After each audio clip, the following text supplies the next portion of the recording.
Hi, today I want to show you a cast iron grill pan.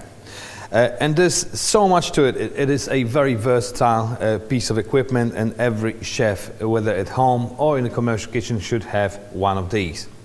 But although they're virtually indestructible, there is a couple of things you should be aware of. And first of all, they're really sensitive to acidic foods, so tomato stews, citric sort of sauces, well, they may damage the pan. But if you treat that pan right, you can avoid any problems, and this will last you a lifetime. First of all, it's seasoning. So once you've taken out one of these out of the box, they need to be seasoned.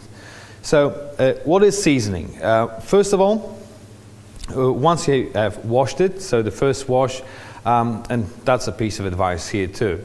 I normally don't use any detergents on it. I usually use just some salt. I just put some salt on it, put a couple of drops of water. I scrub it with some steel wool or with a scouring pad on the sponge. Rinse it really well. Put it on the stove or in an oven. Let it dry really thoroughly. Remember, salt and water is the biggest enemy of cast iron. And you'll get it really rusty if you don't dry it properly. But then again, seasoning. To season it properly, what I do, I just put some oil on it. A couple drops is enough. Take a cloth or something after you've cleaned it and everything.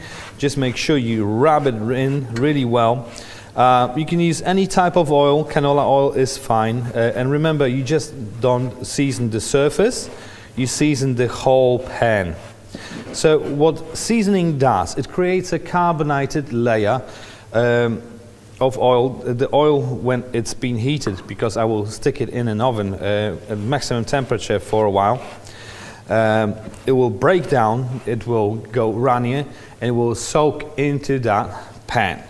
And by soaking into the pan, it will fill up all the pores, because cast iron, because of the sand casting, is really porous.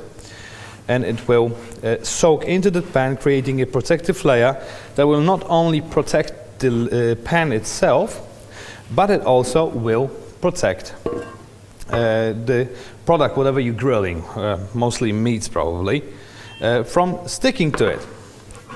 So make sure you rub it in really well. When you're rubbing it in, make sure there's not too much of oil. Because when you put it into the oven, when you take it out, it may be sticky. So make sure you do the handle as well. If you do everything right, just make sure it's in. Stick it into the oven on maximum temperature your oven goes on,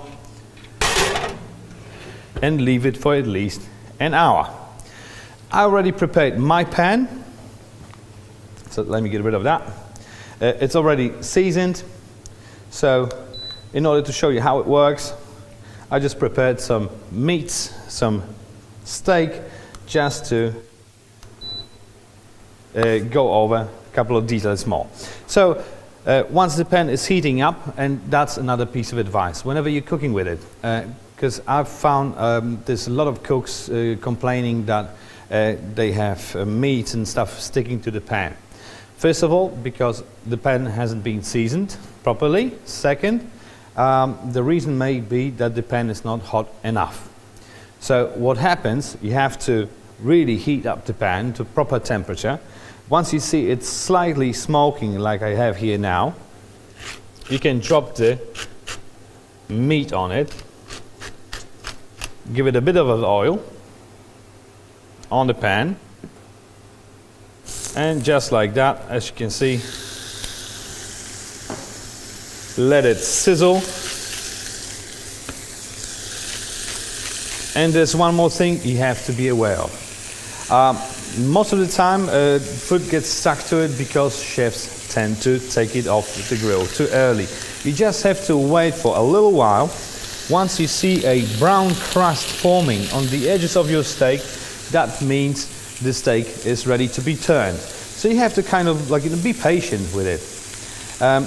The pan will release the product when it's ready to be released. it sort of creates this caramelized layer on the bottom of the steak. So you have to wait.